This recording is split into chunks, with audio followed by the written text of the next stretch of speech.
Sabda TV. Assalamualaikum warahmatullahi wabarakatuh. Innal hamdalillah nahmaduhu wa nasta'inuhu wa nastaghfiruh wa na'udzu billahi min shururi anfusina wa min sayyiati a'malina. Man yahdihillahu fala mudilla lahu wa man yudlil fala hadiya lahu. Asyhadu an la ilaha illallah wahdahu la syarika lah wa asyhadu anna Muhammadan abduhu wa rasuluh. Qala Allah Ta'ala fi kitabihil karim, ya ayyuhalladzina amanu taqullaha haqqa tuqatih wa la tamutunna illa wa antum muslimun, amma ba'd. Kita lanjutkan kitab Al-Lu'lu' wal Marjannya, bab ziyadati tuma'ninatil qalbi bitadahuril adillati. Bab bertambahnya ketenangan hati dengan adanya argumentasi atau dalil-dalil yang kuat. Hadis nomor 92, hadis Abi Hurairah radhiyallahu anhu, anna Rasulullah sallallahu alaihi wasallam qala, nahnu ahaqqu bisyakki min Ibrahim idh qala rabbi arini kaifa tuhyil mauta qala awalam tu'min qala bala walakin liyatma'inna qalbi. Wa yarhamullahu Luta laqad kana ya'wi ila ruknin syadid walau labithu fi sijni tula ma labitha Yusuf la ajabtu da'i. Hadis Abu Hurairah, semoga Allah meridainya, bahwasanya Rasulullah SAW bersabda, kita lebih layak ragu daripada Ibrahim. Di mana Ibrahim berkata, ya Rabb, perlihatkan kepadaku bagaimana engkau menghidupkan orang yang telah mati. Maka Allah berfirman, apa kamu tidak beriman? Nabi Ibrahim berkata, iya. Akan tetapi supaya lebih tenang hatiku, supaya lebih kuat nih keimananku. Dan semoga Allah merahmati Nabi Lut ketika ia berlindung kepada rukun yang sangat kuat, itu Allah Subhanahu wa Ta'ala.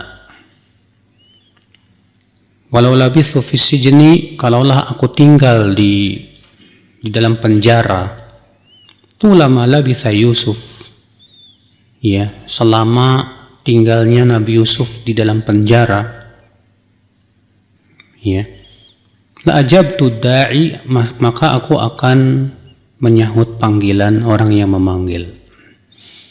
Kita akan syarah hadis ini, akhul Islam, ya, sedikit demi sedikit. Kata Rasulullah SAW, nahnu ahaqqu bisyakki min Ibrahim. Kita ini lebih berhak ragu, ya, daripada Ibrahim. Apa maksudnya kita lebih berhak ragu? Apakah Nabi Ibrahim ragu? Ya. Al-Hafidz Ibnu Hajar menyebutkan tentang perselisihan para ulama dalam menafsirkan makna hadis ini. Kata beliau, waqtulifa fi ma'na qawli sallallahu alaihi wasallam nahnu ahaqqu bisyakki min Ibrahim. Para ulama berbeda pendapat tentang makna sabda Nabi sallallahu alaihi wasallam, kita lebih layak untuk ragu daripada Ibrahim. Faqala ba'dhuhum, sebagian ulama berkata, ma'nahu nahnu ashaddu ishtiyaqan ila ru'yati dzalika min Ibrahim. Sebagian mereka berkata maknanya adalah kita lebih rindu untuk melihat itu daripada apa? Ibrahim. Wa qila ma'nahu idza lam nashuk nahnu fa Ibrahim aula bisyak. Ada sebagian ulama mengatakan kalau kita saja ya tidak merasa ragu, maka Ibrahim lebih layak lagi ya untuk tidak merasa apa? Ragu tentang masalah itu. Ai law kana asyakun mutatariqan ila al-anbiya lakuntu ana ahaqqu bihi minhum waqad alimtum anni lam ashukka fa'lamu annahu lam yashuk wa innama qala dzalika tawadhu'an min. Maksudnya, kata Ibnu Hajar, kalaulah keraguan itu ada atau mengenai para nabi, tentu aku juga yang paling berhak untuk terkena keraguan. Ya, akan tetapi aku tidak ragu. Maka dari itu Nabi Ibrahim tidak ragu. Nabi ucapkan ini kenapa? Karena ketawaduan beliau. Iya. Nah, di sini akal Islam,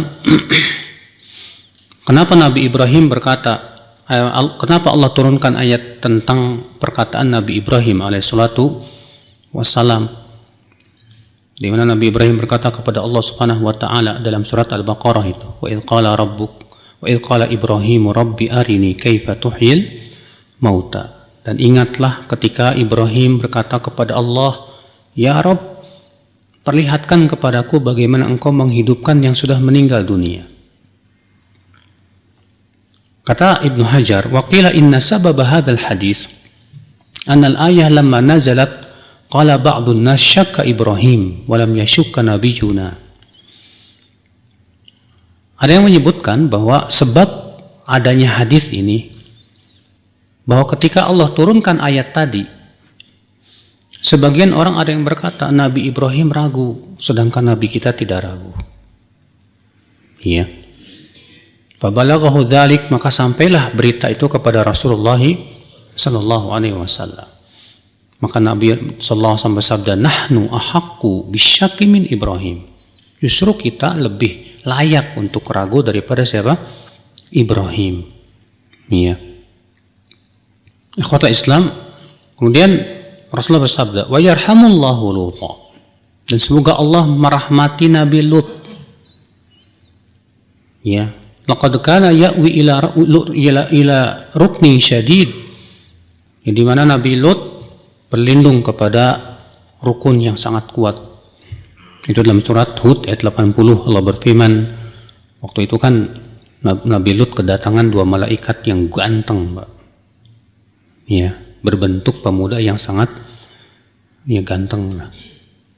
Dan tentunya kaumnya Nabi Lut itu LGBT semua. Ya.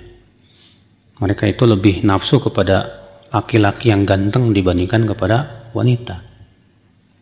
Datanglah dua malaikat ini kepada Nabi Lut dengan wajah yang sangat rupawan sekali. Pokoknya kedatangan kedua orang ini membuat susah Nabi Lut. Dan Nabi Lut takut sekali kaumnya tahu. Dan Nabi Lut tidak tahu kalau yang datang ini siapa? Malaikat. Rupanya apa yang terjadi? Nabi Lut berusaha merahasiakannya. Tapi apa yang terjadi? Istrinya membocorkan rahasia. Istrinya memberitahu kepada kaumnya Nabi Lut kalau ada kedatangan dua tamu yang sangat ganteng sekali. Akhirnya datanglah mereka ke rumahnya siapa? Nabi Lut. Iya, meminta dua pemuda tersebut.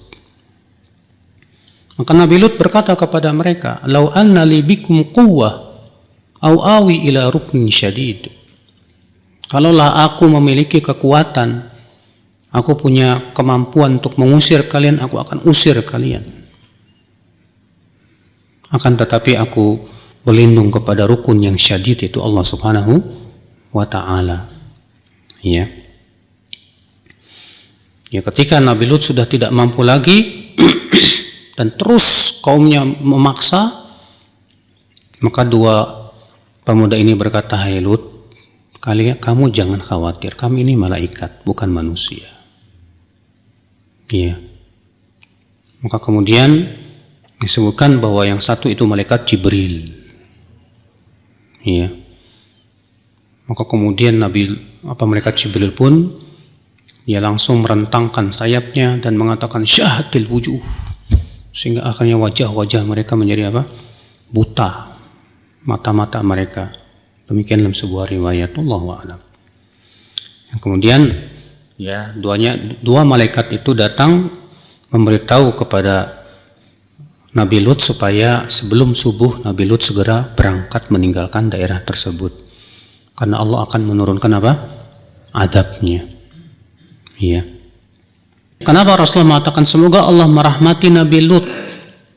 Sungguh ia telah berlindung kepada rukun yang sangat kuat. Kata Imam Nawawi menjelaskan makna hadis tersebut. Al-murad birrukni syadid huwa Allah subhanahu wa ta'ala. Yang dimaksud dengan rukun yang syadid, yang sangat kuat itu adalah siapa? Allah. Fa innahu asyaddul arkani wa aqwaha wa amna'uha. Karena tentu Allah yang paling kuat ya untuk mencegah kaum yang Nabi Lut tersebut.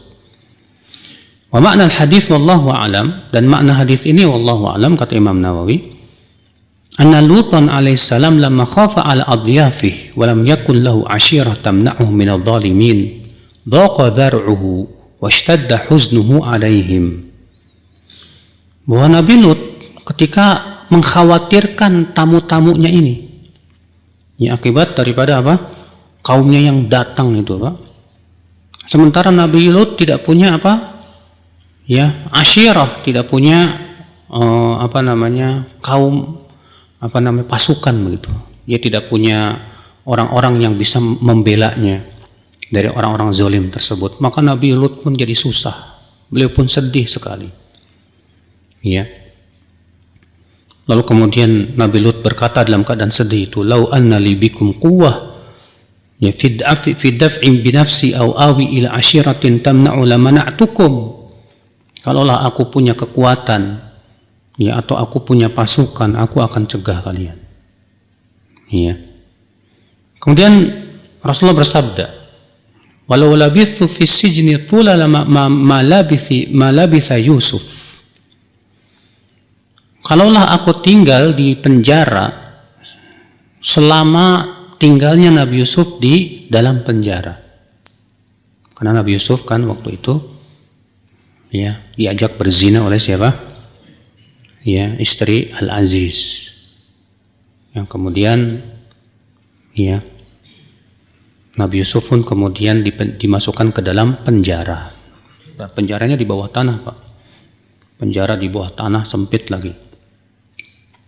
Di mana kemudian di dalam penjara Nabi Yusuf ditemani 2 orang juga di situ ada. Yang kemudian 2 orang ini bermimpi. Yang satu mimpinya dia membawa arak. Yang satu lagi mimpinya dia membawa apa? Roti di kepalanya kemudian dimakan oleh burung. Kemudian 2 orang ini ya berkata kepada Nabi Yusuf, "Apa takwilnya? Kami melihat engkau ini orang yang soleh." Maka Nabi Yusuf pun alaihissalatu wassalam ya berkata kepada dua orang ini, "Adapun kamu yang membawa arak, kamu akan bebas dan kamu akan menjadi pelayan istana. Adapun kamu yang bermimpi ya ada roti di kepala kamu, kamu akan digantung dan dibunuh." Lalu kemudian Nabi Yusuf berkata kepada orang yang Nabi Yusuf merasa akan selamat. Wa qala lilladzi dhanna annahu najim minhuma. Berkata Nabi Yusuf kepada orang yang beliau duga akan selamat itu. Ya. Udhkurni inda rabbik. Nanti kalau kamu sudah jadi pelayan istana, tolong sebut aku di sisi rajamu ya. Ya. Gara-gara ucapan ini Allah Subhanahu wa taala murka kepada Nabi Yusuf. Apa yang terjadi? Falabitha fi sijni bid'a sinin. Akhirnya Allah jadikan Nabi Yusuf tinggal di penjara beberapa tahun lamanya. Dan Allah jadikan si pelayan istana ini lupa kepada Nabi Yusuf alaihissalatu wassalam. Kenapa?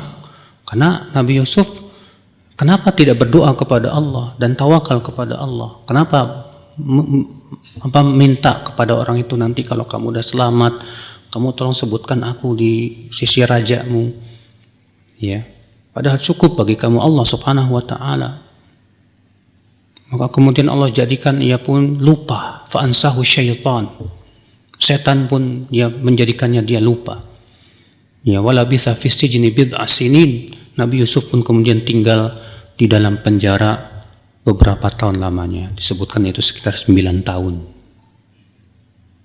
Iya. Nah, kemudian Allah menginginkan untuk membebaskan Nabi Yusuf, dan bagi Allah mudah untuk menolong hamba-hambanya. Apa yang terjadi? Allah berikan mimpi kepada sang raja, di mana raja itu bermimpi ada 7 ekor sapi kurus memakan 7 ekor sapi apa? Ya, memakan 7 ekor sapi yang gemuk. Bingung. Dia sudah bertanya kepada orang-orang tentang makna mimpi tersebut. Nah, si pelayan istana ini baru ingat saat itu. Ya. Lalu ia berkata kepada raja, "Hai raja, ya biarkan aku bertanya kepada Yusuf yang ada di penjara itu. Karena dahulu dia mentakwil mimpiku dan ternyata benar." Pergilah si pelayan ini kepada Nabi Yusuf. Maka Nabi Yusuf berkata kepada pelayan ini, ya, takwilnya adalah nanti akan datang tahun-tahun yang sangat subur selama 7 tahun lamanya. Kemudian setelah itu akan datang 7 tahun yang sangat paceklik sekali. Kemudian setelah itu akan datang pertolongan dari Allah. Allah pun kemudian berikan kesuburan kembali. Dilaporkanlah takwil tersebut kepada siapa? Raja. Mendengar takwil itu raja sangat gembira sekali. Iya. Apa kata sang raja? Bawa dia, keluarkan dia dari penjara. Datanglah kemudian pengawal ke Nabi Yusuf mau mengeluarkannya, tapi Nabi Yusuf gak mau keluar. Iya. Apa kata Nabi Yusuf alaihissalam sebelum beliau dikeluarkan? Ya, ketika dapat berita bahwa Nabi Yusuf itu, ya, akan dikeluarkan dari mana? Dari penjara. Kata Nabi Yusuf di surat Yusuf, ya, ayat 50. Allah berfirman, "Wa qala al-maliku tuni bih." Maka sang raja berkata, suruh dia datang kemari. Falamma ja'ahu rasul, ketika ya sang pengawal datang kepada Nabi Yusuf untuk membebaskan siapa? Nabi Yusuf. Qala arji ila rabbik. Apa kata Nabi Yusuf? Irji ila rabbik, kamu baik lagi ke raja kamu ke sana. Fas'alhu ma balun niswati allati qatta'na aydiyahun. Tolong tanyakan kepada sang raja, bagaimana tentang urusanku dengan wanita-wanita yang memotong tangan-tangannya itu. Lihat, Nabi Yusuf gak mau bebas dalam keadaan permasalahannya belum selesai. Nabi Yusuf mau bebas, tapi dengan syarat permasalahan beliau sudah apa? Selesai. Padahal beliau sudah tinggal di penjara yang sempit di bawah tanah selama 9 tahun, bayangkan. Mungkin kalau kita dapat berita itu gak bakalan kita seperti ini. Kita akan, keluar aja, yang penting udah bebas. Mau urusan saya selesai gak selesai. Tapi tidak, Nabi Yusuf alaihissalam menunjukkan kepada apa? Kepada akal yang sangat sempurna.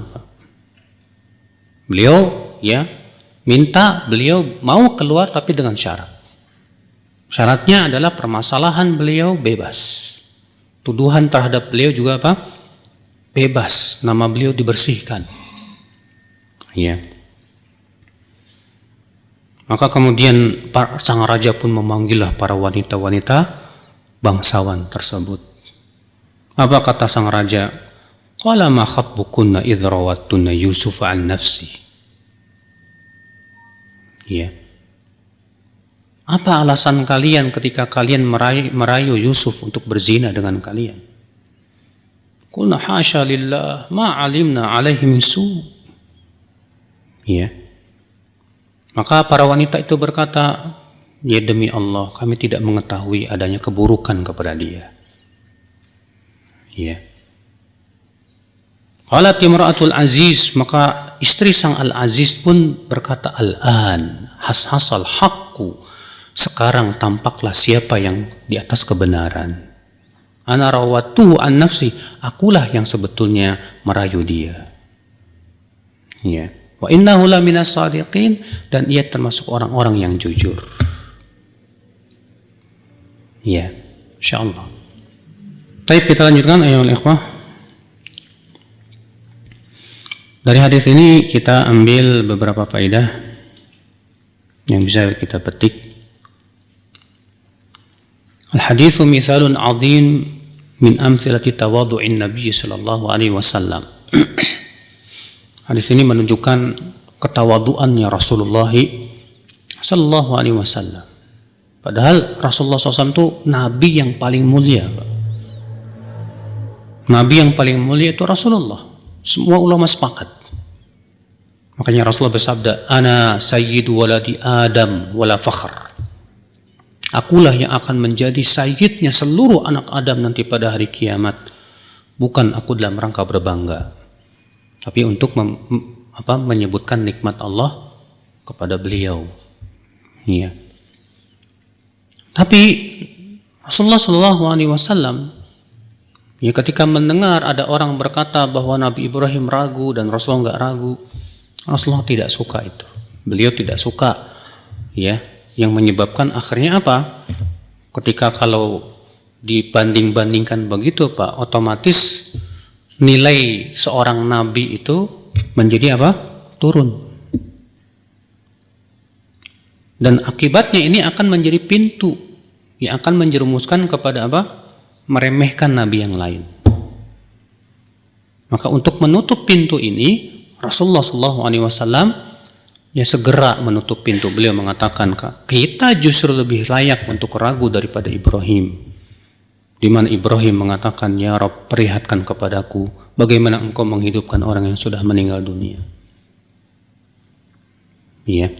Maka di sini akal Islam menunjukkan pertama akan tawadhu'nya Nabi SAW. Yang kedua, Nabi SAW ingin menutup pintu yang akan menjerumuskan kepada sikap yang tidak baik kepada Nabi yang lain.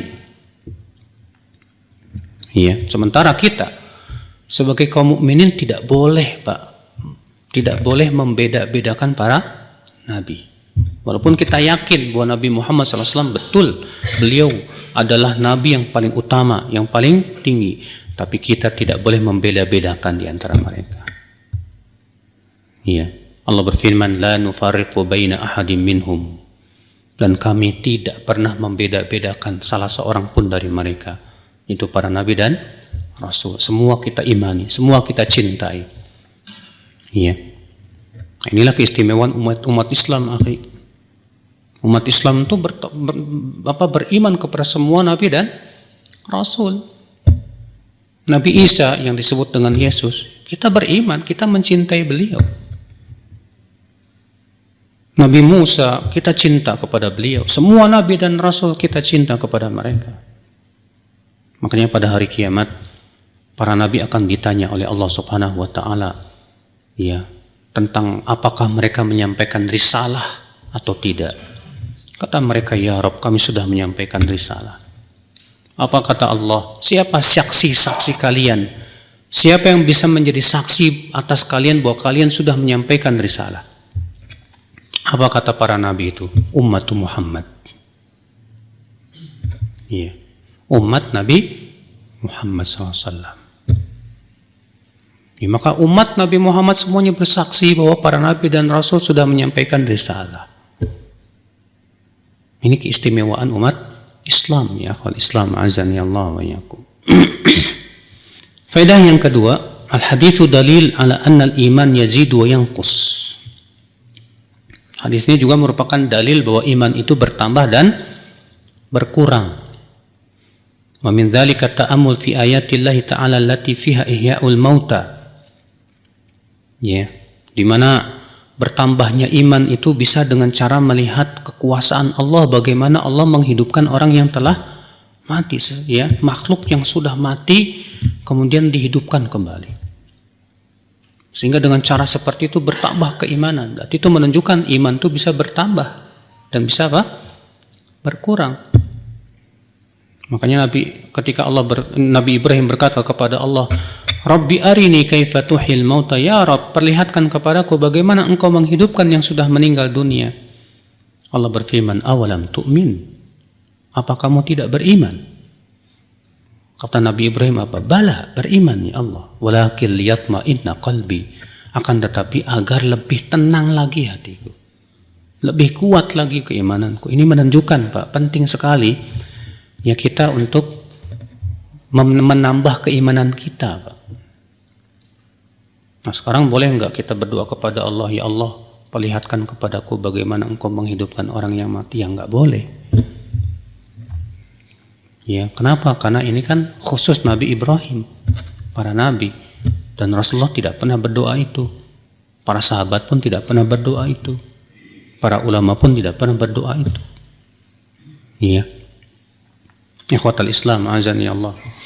Makanya para nabi sebelum Rasulullah SAW, ya, di antara mereka ada yang diperlihatkan oleh Allah bagaimana Allah menghidupkan yang sudah mati. Seperti Nabi Uzair yang melewati sebuah desa yang sudah mati. Ya. Yang kemudian Nabi Uzair mengatakan, bagaimana Allah akan menghidupkan desa yang sudah mati ini? Apa yang terjadi? Fa'amatahullahu mi'ata am. Allah pun kemudian wafatkan Nabi Uzair 100 tahun. Tsumma ba'atsah. Lalu Allah bangkitkan lagi. Lalu Allah berfirman, kamu berapa kamu ya tidur? Berapa hari kamu tidur? Qala yaum au ba'da yaum. 1 hari atau setengah hari aja. Qala bal labisa mi'ata am, justru kamu tidur selama 100 tahun. Fanzur ila ta'amika wa syarabika lam yatasanna. Coba kamu lihat makanan yang kamu bawa waktu itu, dan kamu lihat ya keledai itu sudah menjadi tulang belulang. Ternyata apa yang terjadi? Allah perlihatkan bagaimana Allah menghidupkan keledai itu. Ya. Wanzur ilal 'idhami kaifa nunshizuha thumma naksuha lahma. Lihat oleh kamu ya kepada tulang-tulang itu. Jadi keledainya sudah jadi apa? Tulang belulang. Bagaimana kami akan susun kembali? Lalu kemudian Allah jadikan tulang itu berdiri.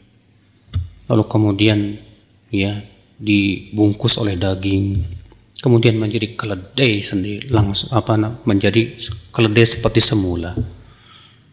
Itu di depan mata Nabi Uzair, masya Allah. Ya. Falamma tabayyana lahu qal, ketika Nabi Uzair melihat itu, Nabi Uzair berkata, ya a'lamu anna Allah ala kulli syai'in qadir. Aku semakin yakin bahwa Allah Maha Kuasa atas segala sesuatu. Iya. Demikian pula Nabi yang disebut Nabi Qalib bin Yufanna. Nabi Qalib pernah benar ya pengganti Yusha bin Nun. Yusha bin Nun, karena kan Bani Israel itu ya kalau seorang nabi meninggal diganti oleh nabi yang lain gitu kan. Ya. Nah, ketika Yusha bin Nun meninggal dunia, digantikan oleh nabi berikutnya namanya Qalib bin Yufanna. Di mana Qalib bin Yufanna ini diperlihatkan oleh Allah sesuatu yang dahsyat. Itu tentang firman Allah, alam tara ilal ladzina kharaju min diyarihim wa hum ulufun hadaral maut. Wa qala Allahu mutu thumma ahyahum. Tidakkah kamu melihat tentang suatu kaum yang keluar dari kampungnya dan mereka jumlahnya ribuan, di mana disebutkan kisahnya bahwa ya mereka itu keluar dari kampungnya gara-gara terjadi wabah taun, maka mereka ingin lari dari taun dan mereka jumlahnya 30.000 orang. Lalu mereka pun ya tinggallah di sebuah lembah. Dan mereka merasa aman di sana. Maka kemudian Allah mengutus malaikat untuk mewafatkan mereka semuanya. Matilah mereka semuanya. Ya. Kemudian setelah mereka sudah menjadi tulang belulang semuanya, lewatlah seorang nabi tadi yang bernama Qalib bin Yufanna. Lalu kemudian Allah berfirman, maukah aku perlihatkan kepada kamu bagaimana Allah menghidupkan mereka semua? Maka Allah bangkitkan 30.000 orang itu, Pak. Ya. Allah jadikan tulang-tulangnya yang tadinya bertebaran begitu bersatu lagi. Ya, kemudian mereka tiba-tiba bangkit. Ya. Kemudian mereka pun pulang ke kaumnya dan kaumnya merasa heran padahal kaumnya tahu bahwa mereka sudah meninggal dunia. Ya. Subhanallah, akhul Islam, azani Allah wa iyyakum. Nah, ini dalil ya bahwa iman itu bertambah dan berkurang, dan bahwasanya kita berusaha untuk menambah keimanan kita. Ya, kita disuruh oleh Allah untuk melihat kebesaran-kebesaran, ya, kekuatan, tanda-tanda kekuasaan Allah di langit dan di bumi. Suruh Allah lihat. Siru fil ard. Allah mengatakan, silakan kamu berjalan di muka bumi ini. Ya. Lihat oleh kamu bagaimana ya Allah melakukan terhadap orang-orang yang mendustakan ayat-ayat Allah. Allah juga berfirman, inna fi khalqis samawati wal ardi wa ikhtilafil laili wan nahar la ayatin liulil albab alladzina yadhkuruna Allaha qiyaman wa qu'udan wa 'ala junubihim wa yatafakkaruna fi khalqis samawati wal ardi rabbana ma khalaqta hadza batila. Disuruh kita berfikir. Ketika kita melihat semut, suruh kita berfikir untuk menambah keimanan. Kita melihat pergantian siang dan malam. Kita melihat gunung yang sangat indah, pemandangan-pemandangan yang indah.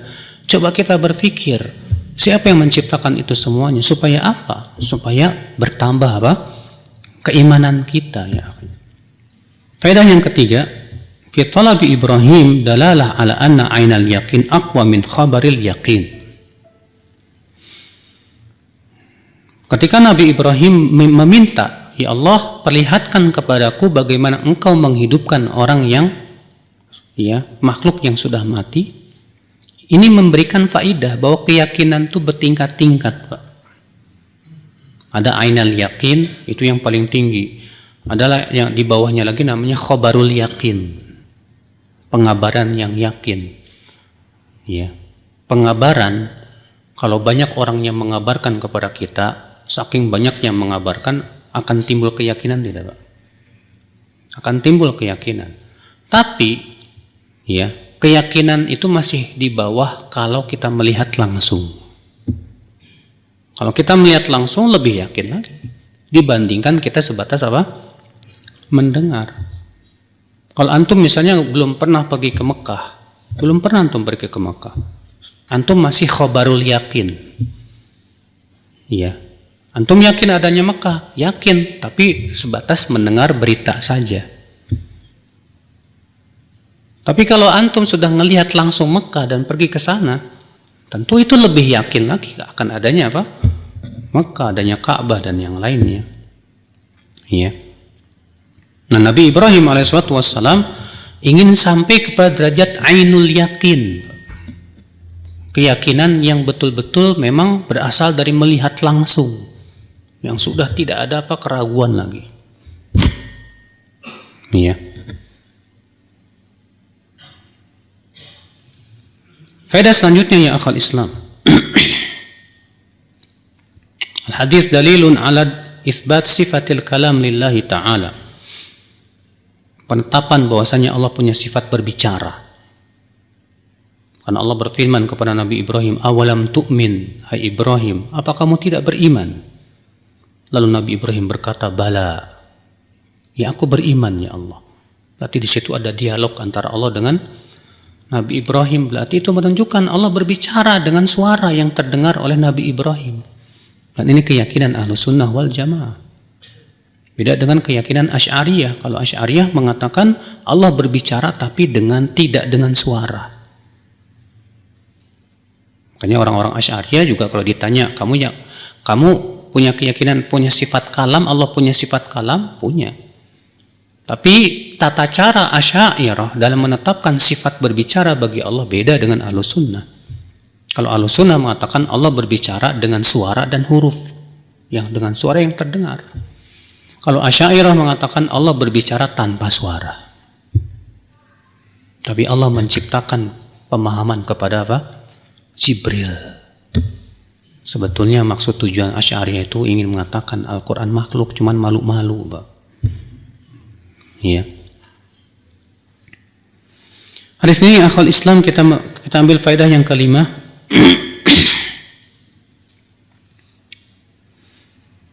Hadis ini menunjukkan ya kelebihan Nabi Yusuf, di mana beliau rasa gembiranya ketika beliau akan dikeluarkan tidak mengalahkan akalnya, ya kebeningan akalnya. Karena biasanya Pak, orang kalau gembira banget itu biasanya suka menutup akal pikiran, Pak. Karena ya sesuatu yang bisa menutup akal pikiran tuh rata-rata yang sifatnya emosi. Dan emosi itu bisa berupa kemarahan, kesedihan, kegembiraan. Itu namanya emosi. Ya. Nah, banyak di antara kita banyak tertutup akal kita oleh apa? Emosi. Ketika kita marah, emosi kita tertutup. Nggak bisa berpikir dengan apa? Jernih. Ketika kita sedih, emosi kita juga tertutup. Nggak bisa berbicara dengan jernih.